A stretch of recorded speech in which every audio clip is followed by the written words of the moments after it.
നിങ്ങൾക്കിത് വിവരങ്ങൾ തരുന്ന ആൾക്കാരുണ്ടല്ലോ, അതാരാന്നൊക്കെ എനിക്കറിയാം. അവരൊറ്റ കാര്യം ചോദിച്ചാൽ അത് എത്ര കാലമായിട്ടുണ്ടെന്ന് കൂടെ ചോദിക്കുക. ഇതൊക്കെ കഴിഞ്ഞ കുറേ കാലം ഒഴിഞ്ഞു കിടക്കാണ്. ഇതിന്റെ എല്ലാം ശ്രദ്ധയിൽപ്പെട്ടു, നടപടി സ്വീകരിച്ചിട്ടുണ്ട്. കേട്ട് നോക്കണം കേട്ടോ, അവസാനം വരെ കേൾക്കണം. അതിൻ്റെ ആയല്ലോ.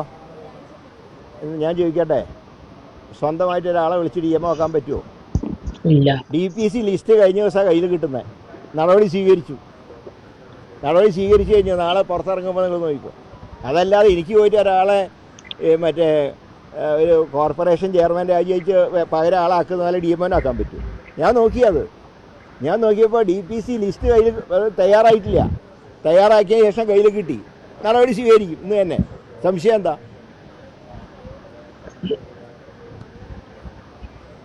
അങ്ങനെ എന്തെങ്കിലും ശ്രദ്ധയിൽപ്പെട്ടാൽ ഞാൻ പറയാം, നിർദാക്ഷിണ്യം ഗവൺമെൻറ് നടപടി സ്വീകരിക്കും. നിർദാക്ഷിണ്യം. എവിടെയൊക്കെ റിപ്പോർട്ട് ചെയ്യപ്പെട്ടിട്ടുണ്ടോ അത് ഞങ്ങളുടെ ശ്രദ്ധയിൽപ്പെട്ടാൽ അപ്പോൾ നടപടി സ്വീകരിക്കും. ഒരു സംശയവും വേണ്ട കാര്യത്തിൽ. ഏതാ എങ്ങനെ എവിടെയാണെങ്കിലും ഞാൻ ഇവിടെ ഭരണസ്തംഭനം കാരണം ഇവിടെ മൂവ്മെൻറ്റ് തടസ്സപ്പെട്ടു. ഞാൻ അതാ പറഞ്ഞത്. ബാക്കി സ്ഥലത്ത് ചെയ്യാത്തവരുണ്ട്. പക്ഷെ അതിനേക്കാൾ ഉപരിയായി തലസ്ഥാനത്ത് ഇങ്ങനെ അപകടം റിപ്പോർട്ട് ചെയ്യപ്പെടുമ്പോൾ മിണ്ടായിരിക്കുന്നത് ശരിയാണോ? അതിനെ രാഷ്ട്രീയമായിട്ട് കാണരുത് ദയവായിട്ട്.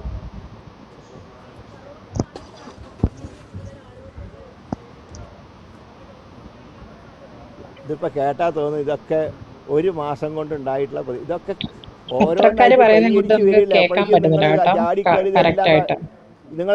നിങ്ങൾക്കിത് വിവരങ്ങൾ തരുന്ന ആൾക്കാരുണ്ടല്ലോ, അതാരാന്നൊക്കെ എനിക്കറിയാം. അവരൊറ്റ കാര്യം ചോദിച്ചാൽ അത് എത്ര ഡെങ്കിപ്പനി പിടിച്ചാൽ കിട്ടാത്ത രീതിയിൽ പടരുന്നതാണ് റിപ്പോർട്ട്. അതിൻ്റെ മരണങ്ങൾ സംഭവിക്കാൻ സാധ്യതയുണ്ട്. ജില്ലാതലത്തിൽ തീരുമാനിക്കേണ്ട കാര്യമാണ്. ഒരു മന്ത്രി അതിനെക്കുറിച്ച് അഭിപ്രായം പറയുന്നത് ശരിയല്ല. ഒരു തദ്ദേശ സ്ഥാപനത്തിൽ അവിശ്വാസം കൊണ്ടുവരുന്നതിനെക്കുറിച്ച് സംസ്ഥാന ഗവൺമെൻറ്റിലെ അംഗം പ്രതിപാദിക്കുന്നത് ശരിയല്ല. പക്ഷേ അത് പാർട്ടിക്കും മുന്നണിക്കും അതിൻ്റേതായിട്ടുള്ള സ്വാതന്ത്ര്യമുണ്ട്. പക്ഷേ ഒരു കാര്യം ഞാൻ പറയാം. ഞാൻ ഇന്നലെ സൂചിപ്പിച്ചൊരു കാര്യം, കോർപ്പറേഷനിലത്തെ രാഷ്ട്രീയ സാഹചര്യങ്ങളെക്കാൾ ഗവൺമെൻറ് ഭയപ്പെടുന്നത് ഇവിടുത്തെ മാലിന്യം നീക്കം ചെയ്യാത്ത അവസ്ഥയാണ്. വളരെ ആധികാരികമായിട്ടുള്ള റിപ്പോർട്ട് ഞങ്ങൾക്ക് ലഭിച്ചിട്ടുള്ളത്, ഇപ്പോഴുള്ള മാലിന്യങ്ങൾ നീക്കം ചെയ്തില്ലെങ്കിൽ അടുത്ത കാലവർഷം ഈ സമയത്ത് വന്നു എന്നാണ് പറയുന്നത്. ഇന്നോ നാളെയോ കാലവർഷം ശക്തമായിട്ട് വരും. അത് ഡെങ്കിപ്പനി പിടിച്ചാൽ കിട്ടാത്ത രീതിയിൽ പടരുന്നതാണ് റിപ്പോർട്ട്. അതിൻ്റെ മരണങ്ങൾ സംഭവിക്കാൻ സാധ്യതയുണ്ട്. അപ്പോൾ എല്ലാ ഡിപ്പാർട്ട്മെൻറ്റുകളും ഇത് ഒന്നിച്ചു നിന്ന് ഇപ്പോഴത്തെ പകർച്ചവ്യാധികളെ പ്രതിരോധിക്കാൻ ശ്രമിക്കുമ്പോൾ ഇതിൻ്റെ മുഖ്യ കാർമ്മികത്വം വഹിക്കേണ്ട നഗരസഭയ്ക്ക് അത് ചെയ്യാൻ കഴിയുന്നില്ല എന്ന് മാത്രമല്ല, മേയർ പോലും ഇപ്പോൾ ഒരു ചടങ്ങിൽ പോലും അദ്ദേഹത്തിന് പങ്കെടുക്കാൻ കഴിയാത്തൊരവസ്ഥ. ഇത് ഗൗരവമായിട്ട് കാണണം. മറ്റ് രാഷ്ട്രീയ കാര്യങ്ങളെക്കുറിച്ച് ഞാൻ പറയുന്നില്ല. അവിശ്വാസം കൊണ്ടുവരുന്നതിനെക്കുറിച്ച് അതൊക്കെ നഗരസഭയിലെ പാർലമെൻ്ററി പാർട്ടി എടുക്കേണ്ട തീരുമാനമാണ്. പിന്നെ പാർലമെൻ്ററി പാർട്ടിയുടെ യോഗം ഞാൻ ഇന്നലെ പങ്കെടുത്തിരുന്നു. അതിന് കോർഡിനേറ്റ് ഞാൻ ഇപ്പോഴും അതിൻ്റെ ചെയർമാനാണ്. പക്ഷേ അതിനെക്കുറിച്ച് അഭിപ്രായം ഞാൻ പറയില്ല. അതുകൊണ്ടാണ് ഞാൻ ഇന്നലെ നിങ്ങൾ ചോദിച്ചപ്പോൾ ശബരിയോട് അഭിപ്രായം പറയാൻ ഞാൻ പറഞ്ഞു.